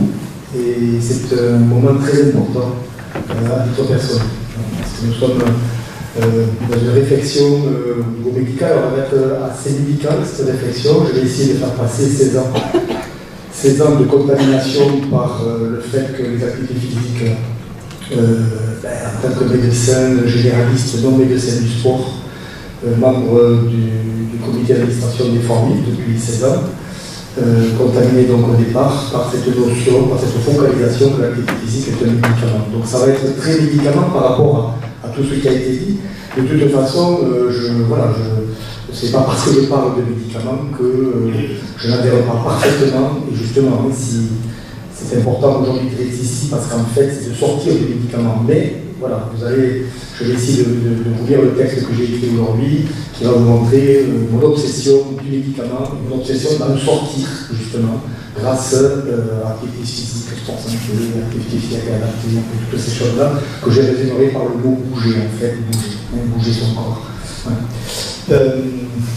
Je vais résumer 16 ans et le parcours en 5 minutes, ça va être difficile, donc je vais tenter quelque chose là. Un texte que j'ai écrit, donc c'est la spontanéité, la spontanéité du texte écrit. Alors, entre ceux que nous voyons chez nos patients dans nos cabinets médicaux, je dois me bouger, il faut que je me bouge. Alors, ça s'adresse aux patients porteurs de pathologies chroniques qui souvent sont multiples, donc très difficiles à mobiliser. Hein. Donc, on est vraiment dans le côté difficulté. D'ailleurs, le parcours s'intéresse. La HAS a bien défini ça, a bien défini le niveau 2. C'est un niveau, alors c'est pas un niveau d'importance, c'est le niveau 2, avec des patients qui ont beaucoup de limitations et pour lequel l'activité physique est un médicament naturel, donc il faut aller plein pot. Voilà. Donc c'est cette réflexion de 16 ans et mon expérience de 16 ans que je vais vous donner le plus rapidement possible. Donc, entre ce que nous voyons chez nos patients dans nos cabinets médicaux, je dois me bouger, il faut que je me bouge, je veux me bouger, oui, vous avez raison, je vais m'y mettre. À la retraite, je m'en occupe, dès qu'il fait beau, je m'y mets. Et bouger, comme vous connaissez très bien, dans vos clubs sportifs, associations, il y a un habillement, je dis bien un habillement. Un pont existe entre les deux berges de l'habillement. Pour le moment, il est aérien, infranchissable, c'est du vent. Mon expérience pendant 14 ans, c'était du vent. Quelque part, on me dit, on fait rien. Il ne se passe rien, y compris chez moi-même, dans ma pratique physique personnelle. Quelques médecins de l'Ouest toulousain, merci Frédéric, j'ai une kinésithérapeute sur le chemin d'arrivée, associée à l'expertise de l'association Uniformie, de sa directrice, Davina, et de son équipe. Nous avons mis en place depuis 2 ans, parce que c'est une urgence de santé publique. Et d'ailleurs, en tant que médecin, nous avons 2 voies de santé publique. Un début de pompe physique qui fonctionne très bien et qu'emprunte très bien les patients porteurs d'une ou plusieurs pathologies chroniques. Merci à les 3 patientes qui sont présentes dans cette salle et qui m'ont apporté, qui m'ont conforté dans cette dynamique qu'il fallait y aller. Mais voilà, quand ils arrivent au bout du pont, du 8 séances d'activité physique adaptée, parce qu'en fait, voilà, le parcours il est là. Il y a une consultation donc, de nos patients. Alors, en général, les patients viennent pour de multiples motifs de consultation, donc c'est très difficile de parler d'activité physique. Vous faites, on a mis en place donc, ce parcours depuis un an et demi maintenant, de réflexion, de rencontres, d'initiatives, d'essais. Et donc, on propose un parcours et une orientation à nos patients. Et donc, il se fait sur 4 communes maintenant, donc c'est la Salvetat, Colomiers, Tournefeuille et Plaisance de Touche. Il y a d'abord, alors c'est pris en charge par un enseignant en activité physique adaptée qui, comme vous l'avez bien dit, effectivement, doivent, à travers leurs études, doivent essayer de voir qu'est-ce qui peut être utile dans le mouvement pour les patients porteurs de maladies, de pathologies chroniques. Et donc, ces patients, nos patients sont pris en charge soit par un enseignant NAPA, donc ça peut être un kiné aussi, qui peut rentrer dans le protocole. Donc, on a un bilan de condition physique individuelle qui est de 45 minutes initial. À partir de là, vont être proposées 8 séances d'activité physique adaptée par cet enseignant qui a fait cet examen. Et les communes, alors ici c'est l'Étoile Génique qui reçoit des patients porteurs de pathologies chroniques pour les 8 séances. Dans les communes de la Salvetat, de Tournefeuille et de Plaisance, ce sont les maires qui nous ont prêté une salle pour pouvoir faire ces 8 séances d'activité physique adaptée. Alors on est parti pour le moment justement sur un tronc généralisé par rapport à cette activité physique, justement pour ne pas faire une discrimination des pathologies chroniques. Et donc, j'ai bien entendu ce qui a été dit tout à l'heure sur la spécification de l'activité physique, et c'est très intéressant. Là, dans ce cadre-là, on est vraiment dans on essaie d'évoluer dans un tronc commun pour qu'il n'y ait pas de discrimination des maladies. Voilà. Et donc c'est bon, nous arrivons maintenant au bout de ces 8 séances. Et qui vont se terminer bientôt, qui sont terminées à 1 semaine après. Donc c'est 8 séances, c'est 2 séances par semaine, 1 heure, un petit groupe de 6-8 personnes. Et donc maintenant, qu'est-ce qu'on fait? Voilà, donc on est là. Donc ça tombe très vite, c'est les gens tombent parce que c'est ça. C'est maintenant qu'est-ce qu'on fait dans ce parcours que nous avons nommé parcours thérapeutique par l'activité physique. Parce qu'il est thérapeutique. Alors je vais essayer vite de l'essentiel est là, c'est qu'est-ce qu'on fait? On a besoin de vous, on a besoin du sport santé, on a besoin de toutes les dynamiques, de tout l'humanisme, on a besoin de tout ce qui est possible pour accompagner ces patients pour qu'ils le pratiquent à moyen et long terme. Alors, donc voilà. Oui, alors, ce projet est financé par la Sécurité sociale à travers notre communauté professionnelle territoire de santé.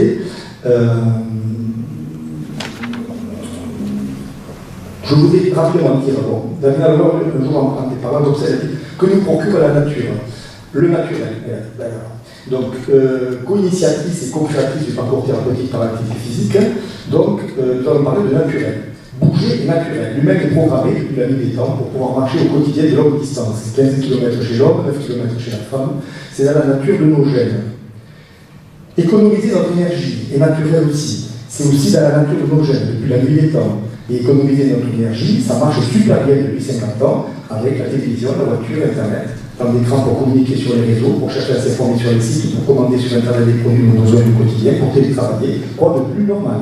Il est parfaitement naturel d'économiser son énergie, plus besoin de marcher pour aller chercher la nourriture. Donc, partir du principe que tout ça, c'est naturel. S'adapter, c'est survivre. Ça, c'est un ami qui était nageur de combat, qui un jour m'a dit s'adapter, c'est survivre. Alors, s'adapter, c'est survivre, ça veut dire quoi? Pour moi, qu'est-ce que ça m'a évoqué? C'est pas survivre, c'est s'adapter. On ne réfléchit pas et on s'adapte après. Donc, on est en combat. Là, on parle de mort, on parle de maladie, de morbidité, de souffrance. Et donc, en fait, je crois que c'est, quand je dis s'adapter, c'est survivre, ça veut dire permettre aux patients d'agir. Et moi, d'agir directement. Et après, on verra. Il a les possibilités de s'adapter, il est avec les professionnels, il commencera par un parcours que le médecin va lui donner l'autorisation après avoir éliminé des contre-indications. Il va être pris en charge par un enseignant à pas ou un kiné averti de l'activité physique adaptée, donc il aura ses séances. Et là, il y aura le passage qui peut se faire en coordination avec l'enseignant à pas, avec les éducateurs sportifs formés, pour pouvoir justement passer à plus grande échelle, sur tout ce qui est dit ici, par rapport à ces patients qui, je le répète, sont à mobiliser de façon très difficile, mobilisable. Je dirais s'adapter à quoi dans le cas qui concerne l'activité physique pour la santé et la maladie chronique. S'adapter à notre propre ignorance, s'adapter à la stupidité de nos modes de fonctionnement, s'adapter au fait que Homo sapiens fabrique ses propres maladies, s'adapter au fait que 85% des pathologies chroniques sont évitables. 85%. Vous avez tout le monde, les pathologies chroniques, 85%. S'adapter au fait que la science et l'industrie pharmaceutique, cette dernière tant décriée, trouveront la solution quand la maladie sera là, ou que les médicaments que nous connaissons régleront les problèmes. Qui a entendu parler de cancer? Qui a entendu parler de recherche dans le cancer? Qui a entendu parler de souffrance dans le cancer? Qui a entendu parler de Covid? Qui a entendu parler de vaccins dans le Covid? Qui a entendu parler de confinement? Qui a entendu parler tous les jours de mort par Covid-19 pendant la première pandémie? Et la sédentarité? Qui a entendu parler de sédentarité? Au maximum, un message à la télé qui dit bouger. Et des plans nationaux qui se succèdent et s'accumulent avec une sédentarité qui augmente. Sachez que la sédentarité tue 4 fois plus que le cancer. 4 fois. La sédentarité a tué en 4 ans presque 3 fois plus que la Covid en 4 ans. On pense que le travail est fait en disant bouger. Il faut bouger, il n'y a qu'à bouger, il faut avancer, il n'y a qu'à faut qu'on avance. C'est au patient de se prendre en charge, il doit se responsabiliser, c'est de sa faute, il est informé. Tant pis pour lui, il ne fait rien, c'est catastrophique, on ne peut pas être toujours derrière lui ou devant, etc.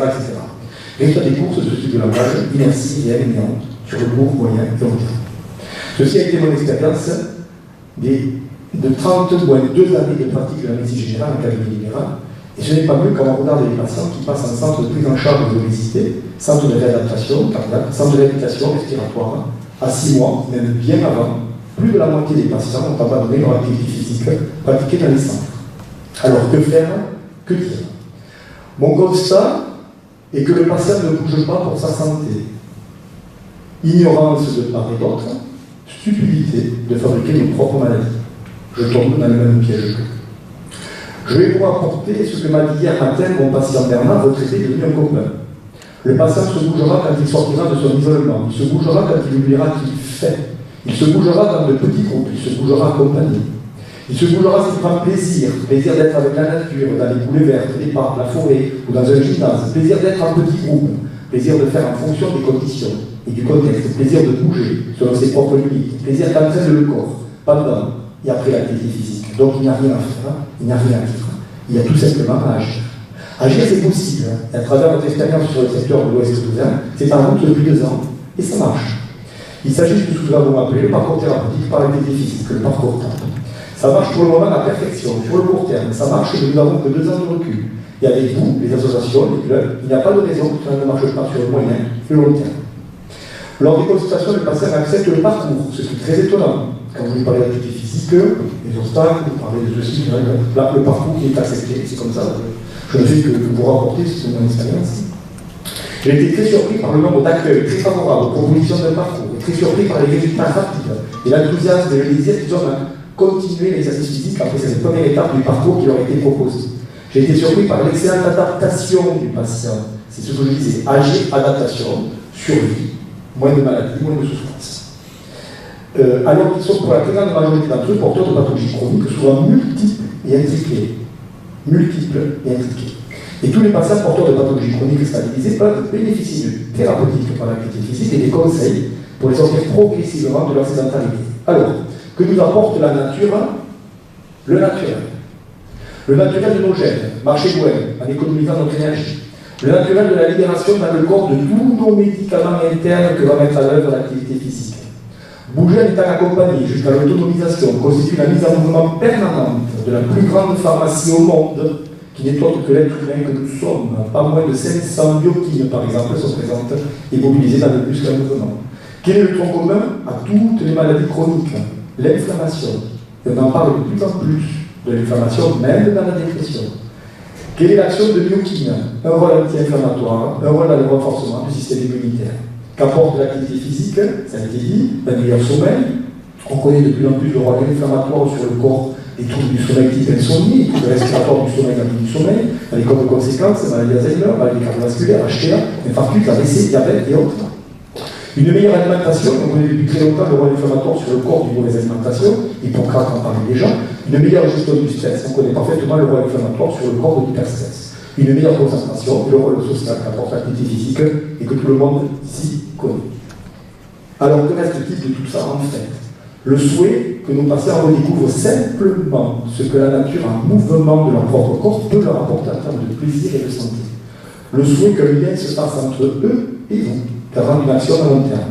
Le souhait qu'ils s'adaptent au plaisir de jouer, de partager, de vivre, garant d'une plus longue vie pour que la dépendance et la souffrance qu'entraînent les pathologies chroniques chez eux et chez les familles n'arrivent que le plus tard possible. Le souhait très certainement que vous puissiez leur faire franchir votre partie du pont dans vos clubs et associations pour les amener vers l'autonomie. Merci pour votre attention et je fais un clin d'œil à l'équipe du parcours thérapeutique par l'activité physique, les patients compris. Et à mon ami, le professeur Daniel Rivière, qui m'a dit un jour la physiologie et la logique de la vie. Alors, quoi de plus logique que le naturel à nous? Quoi de plus naturel que de partager les mouvements avec les patients? Je vous remercie et je suis très content d'être ici.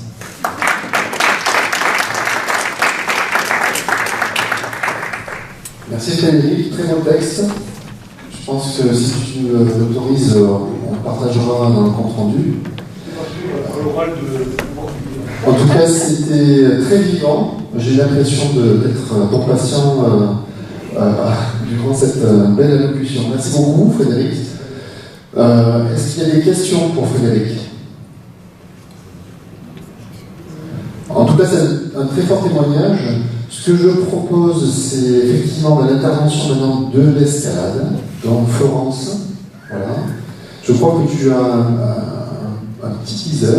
Oui, c'est un voilà. petit teaser, voilà, c'est facile à... Ça, c'est un petit teaser qu'on a fait en fait avec le premier groupe de femmes. Ouais.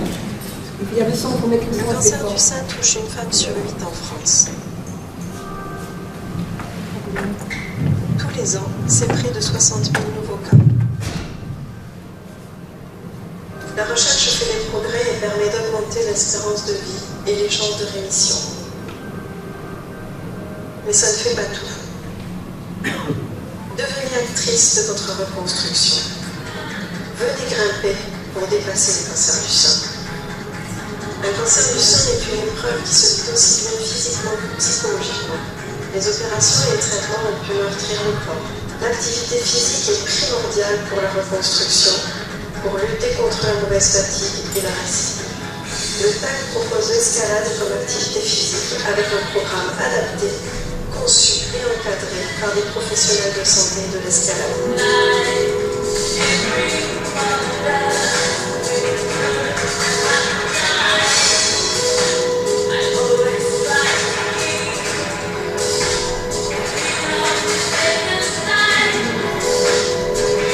Le 17 octobre, venez participer à la séance découverte gratuite.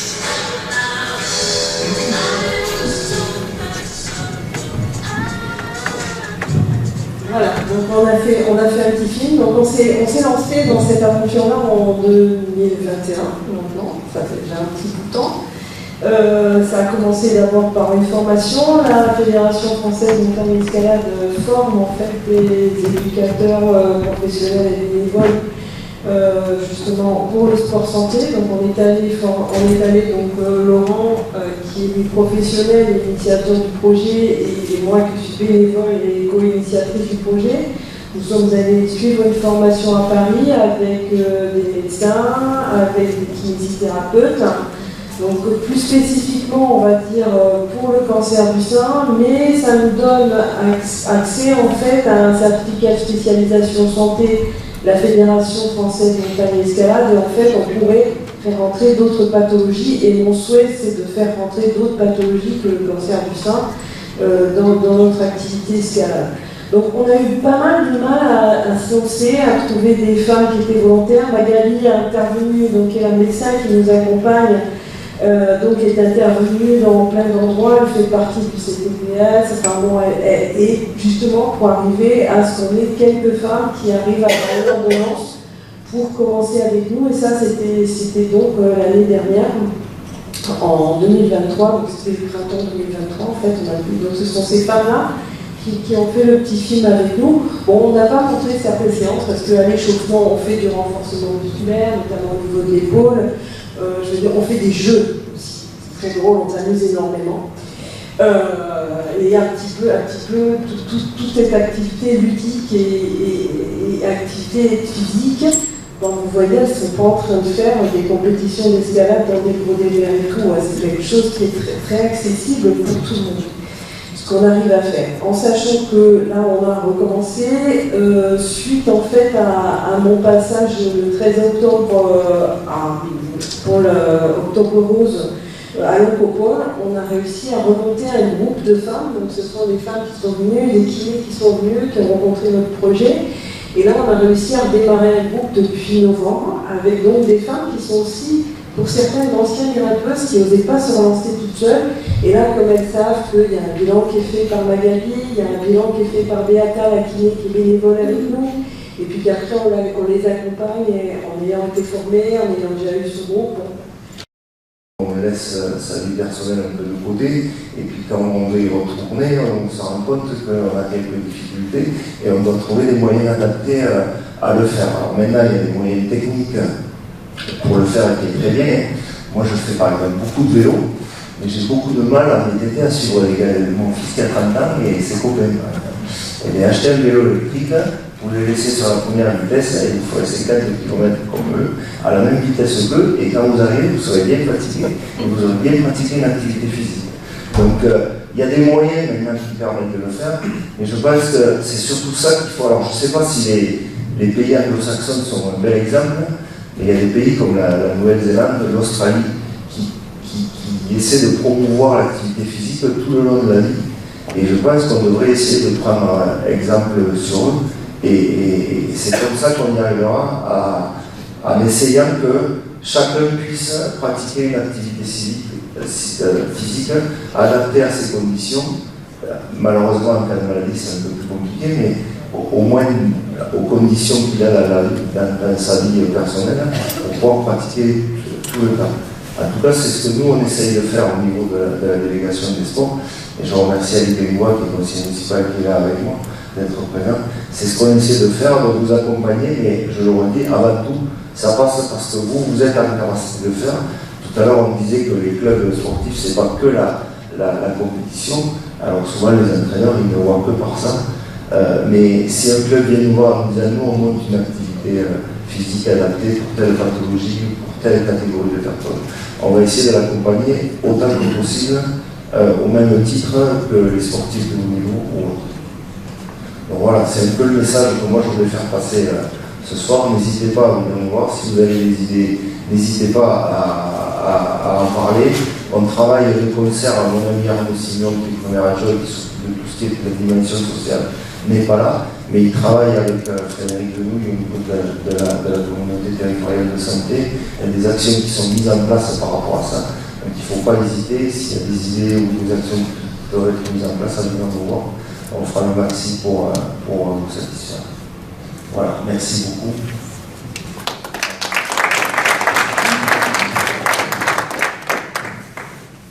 Merci Philippe. Donc arrive le moment de la conclusion. Est-ce qu'il y a des dernières questions qui se posent? Ou une intervention, Frédéric? Ce n'est pas une question, c'est juste dans le petit rappel de ce qu'a dit Frédéric tout à l'heure. Vous avez compris que sur notre territoire, donc, il y a une centaine de médecins généralistes et autres médecins spécialistes qui vont essayer de prescrire de l'activité physique adaptée. Vous avez vu qu'il y a un parcours qui a été mis en place avec des enseignants APA, des kinés, c'est-à-dire qui font le boulot. Ça serait stupide qu'on n'arrive pas à permettre à ce que donc, tous les patients qui vont passer donc, par ce parcours n'aient pas par la suite ne maintiennent pas leur activité physique. Et là, on a besoin de tous les responsables d'associations, de structures, pour qu'ils soient visibles et que nous, deuxièmement, on puisse les voir donc, par le biais de l'enseignant APA qui va se proposer de venir pour rencontrer pour ceux qui font de l'activité physique adaptée ou qui pensent santé ou qui pensent pouvoir le faire. Du coup, puis on va aussi embaucher un service civique pour mettre du lien entre les associations sportives et nous, donc Parcours APA, donc pour justement que les patients, soit ils le poursuivent en autonomie, soit ils peuvent s'adresser à vous. Et ça, il faut à tout prix qu'on réussisse ce lien-là, pour qu'il y ait cette continuité dans la pratique. Vous voyez, ça c'est important. Ce serait stupide qu'on n'y arrive pas parce que nous, on y investit quand même pas mal de temps et pas mal d'argent. Et dans l'intérêt, dans la santé, pour la santé de ces patients, il faut à tout prix que vous répondiez aussi présent à votre tour quand ils vont arriver sur le marché. On commence juste, mais dans l'année qui arrive, on risque d'avoir pas mal de demandes par rapport à vous. Et si je peux juste compléter par rapport à ce que vous avez dit, Frédéric, c'est qu'il y a un travail qui est fait aussi autour des patients pour qu'ils soient compétents dans leur prise en charge aussi. L'idée, c'est pas de transmettre des pratiquants complexes. L'idée, c'est que les patients deviennent des pratiquants qui maîtrisent aussi leur prise en charge d'activité physique pour qu'ils puissent faciliter une continuité d'activité physique avec vous. L'idée, c'est pas de rajouter une charge, mais c'est vraiment faire vivre ce parcours-là et alimenter le suivi pour chaque personne qui rentrera dans ce parcours et qui est initié par les médecins de la CDTS. Quelqu'un veut réagir? Oui.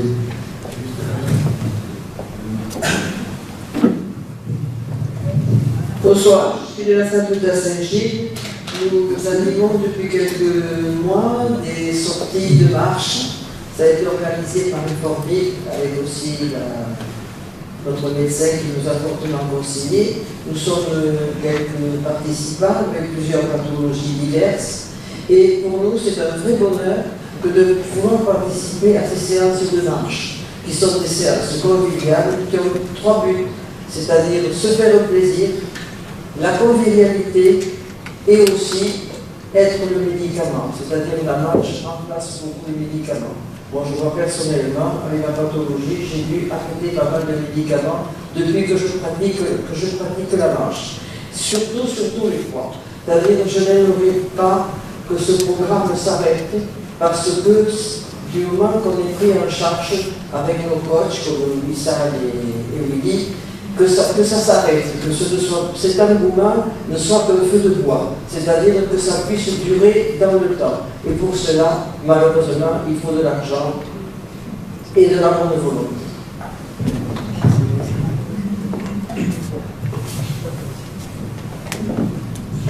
Merci. Bon, notre intervention de quelqu'un qui voudrait témoigner.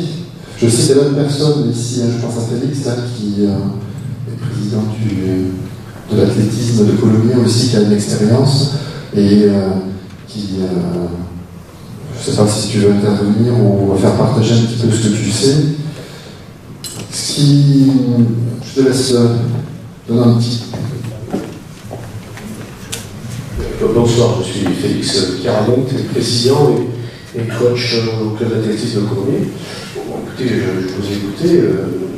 Ce qui m'étonne surtout, c'est les enfants sédentaires. Je me disais, loin de leur donner une tablette à l'école, il faudrait mieux de leur offrir une paire de basket et faire un peu plus, parce que ça part de l'école, quelle éducation nationale aujourd'hui, quand vous voyez le nombre d'heures de sport et le niveau de sport que vous avez, peut-être ça commence là avec l'éducation du sport dans l'éducation nationale. Je pense qu'il y a des pays anglo-saxons qui ont compris ça mieux que nous. Aux États-Unis, vous avez en Angleterre, vous avez les stades, les gymnases à côté des écoles et des collèges. Et je pense que là, il faudrait axer un peu aussi, je pense surtout aux jeunes. Après, pour les moins jeunes, ceux qui ont plus de 50 ans, 60 ans, il y a plein d'associations à Colomiers qui ont ouvert, et c'est demandé par la fédération. Moi, je fais partie d'une fédération française d'athlétisme, où c'est vrai, on axe plutôt notre sport pour faire de la performance, mais on a beaucoup ouvert aujourd'hui aux personnes, à toutes les personnes d'ailleurs, que ce soit des gamins jusqu'à 77 ans et plus, dans les sections sport-santé. Ce sont des choses qui se sont développées dans les fédérations. Je prends pour toutes les fédérations, c'est le volontaire de l'équipe nationale, c'est arrivé aussi dans l'athlétisme. Et on a beaucoup de gens aujourd'hui qui viennent nous voir pour pratiquer de la marche, de la course à pied, et voir de la marche nordique. La marche nordique est une composante propre de l'athlétisme, où on développe, où maintenant il y a des niveaux de compétition, mais beaucoup de gens aujourd'hui viennent nous voir pour faire de la marche nordique. On a une trentaine de personnes. Alors à 98% de femmes qui viennent nous voir. Alors c'est très complet, parce qu'en même temps on marche, on fait bouger aussi le niveau du corps, donc ça complète un peu, si vous voulez, on va dire, la formation physique et le développement aussi. Et c'est vrai qu'on développe la condition physique à n'importe quel âge. On la développe jeune, ça devient une passion, ça devient une éducation. Et quand on a cette éducation-là, quelque part, monsieur le docteur, ça perdure toute la vie. Moi, j'ai commencé, mon cas personnel, je vous en parle vite fait. Parce que finalement, elles viennent une fois par semaine, le mardi midi. Alors moi, je suis bénévole, je travaille, je ne peux pas toujours être là tous les mardis midi, mais il y a le professionnel qui est là. Et puis l'objectif, c'est essayer de leur proposer des séances le vendredi soir. Et puis là, je n'ai pas encore beaucoup de succès sur mon vendredi soir. Peut-être que ce n'est pas le bon soir. Mais l'idée, c'est de les amener justement à participer avec les autres membres du TAG, en fait, de grimper ensemble, en sachant que, bon, moi je suis bénévole depuis très longtemps, je suis initiateur en structure artificielle, structure naturelle, juge bloc, DIF, enfin tout ce que vous voulez. Et maintenant j'ai les certificats spécialisation santé. Mais que je prends les cours le vendredi soir avec un coach, avec des jeunes, c'est absolument génial, le coach il a 24 ans. Et oui, parce que je suis plus toute jeune et puis je suis aussi victime d'une pathologie, on va dire, chronique. Et en fait, c'est un handicap invisible, personne ne le voit, personne ne le verra, même au TAG, quasiment personne s'en aperçoit. Donc on va dire qu'il y a toute cette motivation en fait, qui est derrière, et justement ceux qui suivent le cours avec moi, mais là certains qui se rendent compte des fois que j'ai un peu de mal à lever la jambe pour aller faire des trucs un peu d'escalade un peu fort, mais je leur dis, mais venez grimper le vendredi soir, je vais faire venir les femmes du mardi midi et faites-les rentrer dans notre groupe, grimpons ensemble avec elles. Bon, là c'est un peu dur, ça va bientôt marcher, j'espère, mais là ça n'a pas marché encore, trop. J'ai réussi sur le groupe de l'an dernier, j'ai Marie, que vous avez vu, et puis j'ai Magali qui sont venus grimper un peu avec nous le lundi soir, et notamment pendant toutes les vacances d'été. Alors à chaque fois, évidemment, ce que je faisais, c'est que toujours un échauffement, alors moins de renforcement que ce qu'on fait dans le cours du mardi midi, mais quand même un échauffement, un petit peu de renfort, et puis après on grimpe, et puis surtout, dès qu'elles veulent arrêter, normalement, vous arrêtez, on arrête, et on va faire de la relaxe ensemble, et on raconte, et il y a tout ça qui est derrière. Aussi, il n'y a pas que l'activité physique, il y a aussi le moment social, il y a le moment partagé, puis on devient copine en fait. Voilà un petit peu pour le témoignage. Et donc on est bien, j'ai vérifié qu'on était bien sur le site. C'est bien ici.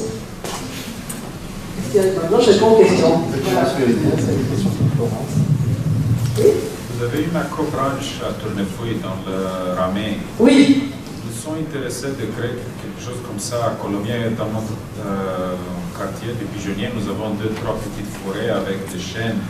Vous connaissez quelqu'un avec... Je pense qu'il faut aller les voir, parce que c'est une structure privée. Mais ils ont leur petite baraquement, là, en bas, et où le matériel pour la branche. Mais bon, moi, je ne suis pas à cette branche là. Mais, vous oui. êtes avec l'escalade vraiment? Ben, disons que nous, on est vraiment un club, on est une association sportive, bénévole. Voilà, on a des compétiteurs, c'est une grosse association extrêmement dynamique. On pourra mettre le site, voilà, le lien avec le site www.tac.asto.fr. Et donc, on peut amener dans un week-end spécial en famille, on peut aller faire macro-branche quelque part. Enfin, c'est pas notre activité. Voilà. Une autre question? Oui. Merci beaucoup pour cette présentation. Dans mon esprit, c'est pas encore très clair. Qu'est-ce qui distingue dans votre club d'escalade la branche, la composante sport santé? Est-ce que c'est simplement le fait que vous avez des personnes qui ont des pathologies diverses et qui viennent, malgré ces pathologies, faire de l'escalade? Ou alors vous avez un label, un accompagnement médical, quelque chose d'un peu plus structuré qui vous permet de vous positionner sur le sport santé? Alors je dis oui à tout. Donc le sport santé, en fait, ça a été monté en fait donc avec donc un professionnel, moi bénévole, et puis un médecin qui est. Donc on a l'accompagnement médical. Donc avec bilan et formip avant de partir, on vérifie que là pour le cancer du sein, que les femmes n'ont pas d'augmentation du diamètre de l'avant-bras suite à la pratique. Enfin, il y a tout un parcours qui a été structuré. Donc là, de ce côté-là, oui, pour tout l'accompagnement. C'est pour ça que vraiment, on est des éducateurs formés, on n'est que 2 pour l'instant sur le club à être formés. Et puis, on a l'accompagnement médical qui participe bénévolement aux séances du mardi midi. Donc, on a tout ça. Après, ce qu'il faut voir, c'est que typiquement, les femmes qui sont venues à l'escalade, la plupart c'était avant l'escalade, c'est pas pour moi. Alors, il y en a une, elle est venue parce que sa copine est grimpeuse, elles se sont rencontrées dans le traitement du cancer du sein, et puis elle lui a dit si, viens et tout, et elles sont là, et elles se disent, mais il y en a certaines, là, vous avez vu sur la petite fille, Chantal, donc elle était en chignon quand elle est venue grimper avec nous, c'est un peu dur en chignon, parce qu'elles ont vraiment des coups de barre, c'est pas facile. Mais elle est venue pendant sa chignon, mais jamais elle aurait pensé qu'elle allait faire de l'escalade. Il y a les femmes, il y en a une qui a fait juste le parcours, on a fait 13 séances, on est allé faire un week-end en falaise aussi. Elle dit, mais pour moi, finalement, le cancer du sein, ça a été l'opportunité de découvrir quelque chose que je n'aurais jamais fait. Et c'était une femme de 60 ans. C'était pas une gamine. Donc, en fait, quelque part, à travers tout ça, il y a celles qui grimpaient déjà avant et qui n'osent pas repartir sans accompagnement, qui ont peur de se faire mal. Petit à petit, il faut arriver à les décontracter par rapport à leur bras. Oui, elles peuvent utiliser leurs bras. Bon, moi, j'essaie de leur montrer comment grimper, justement, pour ne pas solliciter les pectoraux, puisque là, il faut au contraire les étirer et puis arriver à faire tout un tas d'autres compensations musculaires, mais ça, on arrive très bien à le faire. Donc, il y a tout ça, en fait, qui est derrière, et elles ont dit que pour certaines, ça a été une opportunité. Jamais je pensais que je l'aurais fait, et finalement, le cancer m'a amené à quelque chose de nouveau, et je suis super contente de l'avoir fait. Elles n'ont pas forcément continué l'escalade. Hein. Donc, notamment celle qui était avec moi à l'Oncopole le 13 octobre, elle n'a pas continué l'escalade. C'était une expérience, c'était un moment, c'était une parenthèse. Elle a repris le travail, après c'était trop compliqué. Mais elle fait d'autres choses. Hein. Elle continue l'activité physique. Donc, de toute manière, elle est dans une dynamique d'activité physique. Et toutes ces femmes qui sont là, qui ont participé au film, savent que de toute manière, on divise par 2 les rechutes avec l'activité physique. Je veux dire, là, le médicament, il est en place, quoi.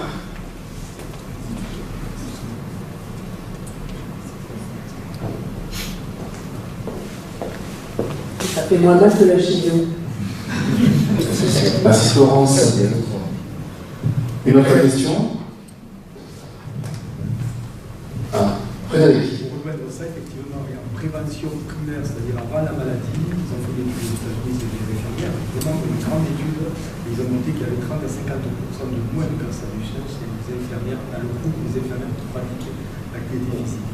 Et ensuite, pareil, en prévention secondaire qu'on appelle, c'est-à-dire pendant la maladie, il y a quand même tout cancer du sein confondu. Attendez bien, tout cancer du sein confondu. Il y a 20 à 30, voire 40, c'est pas des études, c'est 50% de moins de cancer.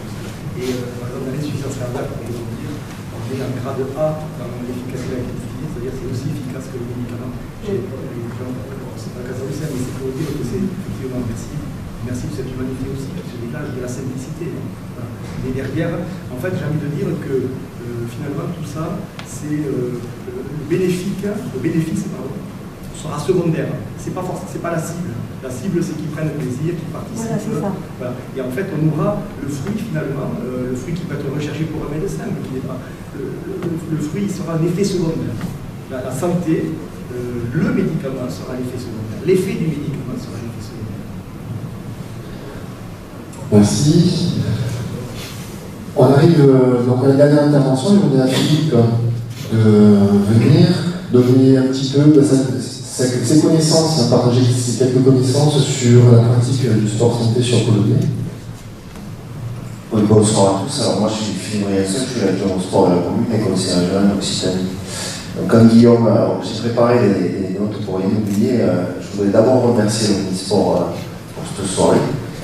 On a de grandes discussions avec l'Omnisport à ce moment, mais je pense que ça rentre tout à fait dans leur champ de compétences de fédérer les actions et de faire des choses sur la commune comme ça qui peuvent influer des actions sur la commune ou ailleurs.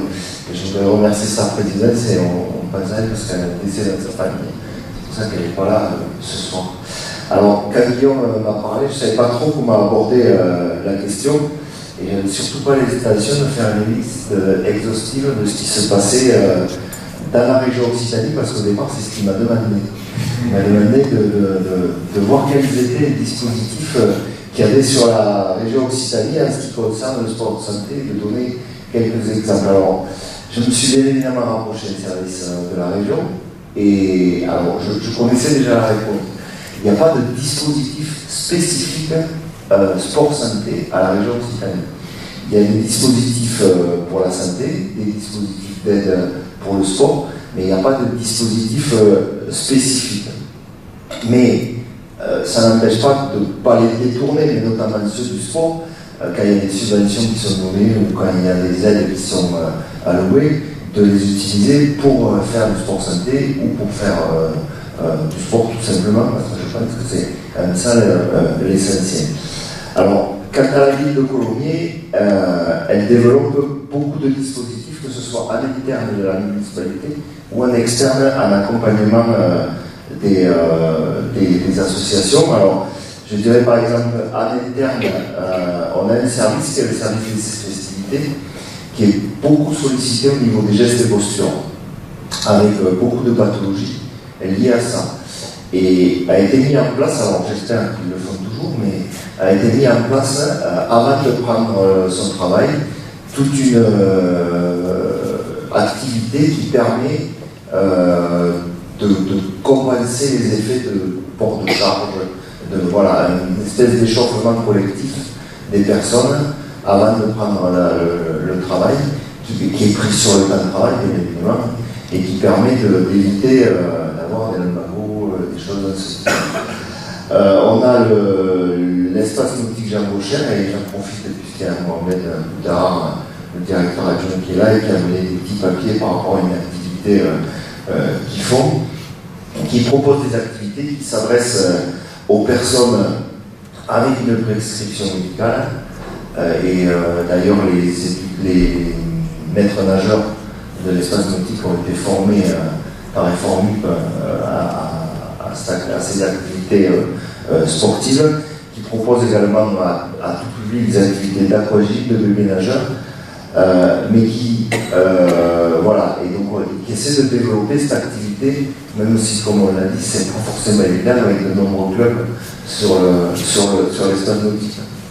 Les éducateurs sportifs de la ville également proposent des activités physiques adaptées alors aux seniors principalement, même si l'activité n'est pas réservée qu'aux seniors. Mais on constate que c'est quand même une activité qui est très prisée, et surtout par des gens qui avaient arrêté pendant un petit moment de faire du sport et qui y reviennent. Alors, les associations de la commune ne sont pas en reste, outre le fait de proposer de nombreuses activités sportives, mais plutôt, comme on l'a dit, orientées vers la performance et vers la compétition, mais avec quelques particularités. Il y a de nombreux exemples sur la commune. Le tennis qui a accueilli, comme l'escalade de Tournefeuille, qui a mis une activité pour les dames souffrant de cancer du sein. La retraite active, Joël Vignoux en parlerait sûrement mieux que moi, puisqu'ils ont une activité marche, retraite active du club Lausière-Lagrange, non? Et voilà. Et plus récemment, il y a une activité qui s'est montée. Alors, je trouvais ça intéressant parce que c'est une dame que je connais qui m'a appelé, qui est venue me voir et qui m'a demandé de monter une activité walking foot. Alors, c'est le foot à marche. Ça s'adresse à tout public. Bon, là, principalement, c'est principalement des dames qui voulaient reprendre une activité physique. Alors, la difficulté à Colomiers, quand une activité se monte comme ça, c'est de trouver des terrains, et de trouver des espaces, ce qu'on appelle d'associations et de clubs, que c'est compliqué. Et bon, on a, dans un premier temps, essayé de les mettre en rapport avec le club de foot, puisque les anciens font cette activité. Les anciens qui ne peuvent plus pratiquer comme quand ils avaient 20 ans se sont tournés vers le walking foot. C'était un peu compliqué, donc du coup on a fait l'effort de leur trouver un terrain. Et c'est une activité qui se développe énormément sur la commune. Je vais y arriver. Voilà, donc ça c'est quelques exemples. Alors il y en a d'autres, hein. Il y a la GIM qui développe aussi, fait de nous beaucoup de choses dans cet aspect-là. Il y a même chaque année nos anciens qui vont participer au Golden Age, c'est comme ça qu'on dit, frère. Voilà, et qui représentent la commune. Voilà, bon. Ce que je peux dire, c'est qu'on peut le constater, beaucoup de chambres sont abordées, comme on l'a vu ce soir, elles sont abordées par les municipalités ou les collectivités pour proposer une activité physique à tout âge et pour toutes les conditions physiques de santé.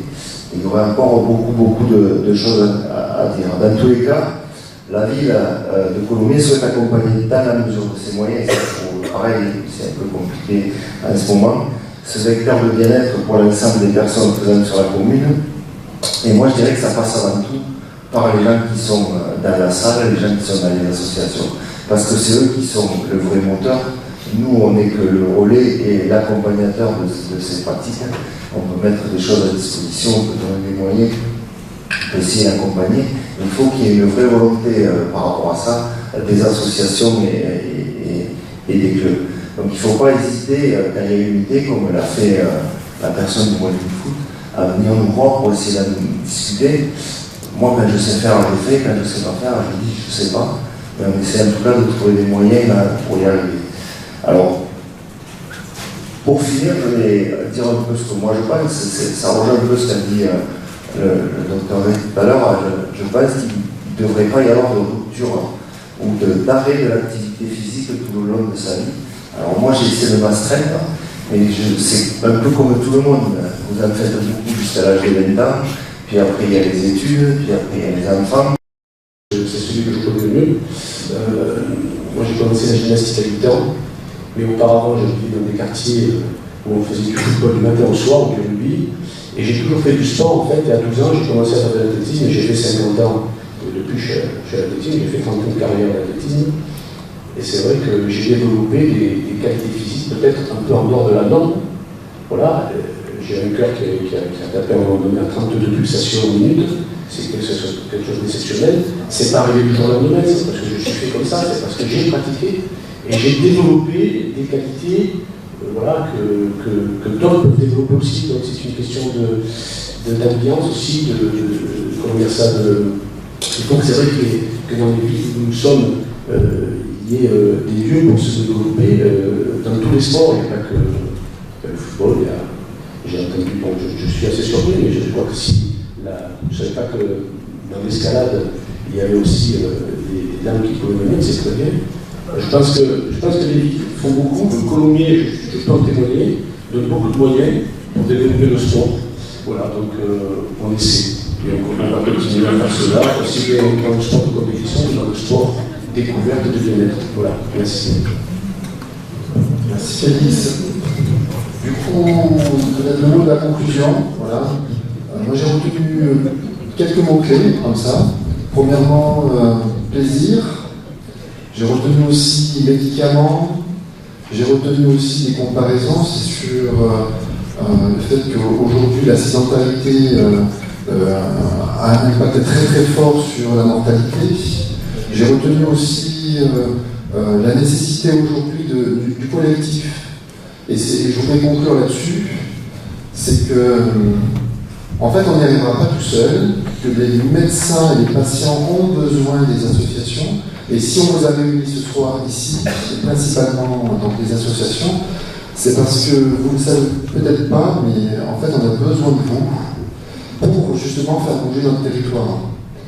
Et donc aujourd'hui, c'était un colloque de sensibilisation pour arriver à vous convaincre qu'en fait, il n'y a pas de frein à ça. Hein. C'est une question de volonté. Il y a les formations, il y a les moyens. Et donc aujourd'hui, je dirais c'est un peu plutôt maintenant le moment de vous poser la question du devoir hein, par rapport à ça. Du devoir pour, je dirais, notre population sur l'Ouest toulousain.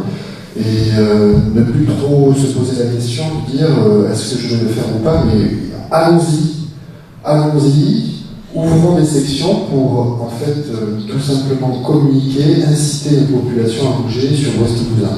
Voilà. Donc on a besoin de vous et faites passer le message dans vos différents bureaux et vos comités directeurs en disant qu'il faut maintenant faire de l'offre.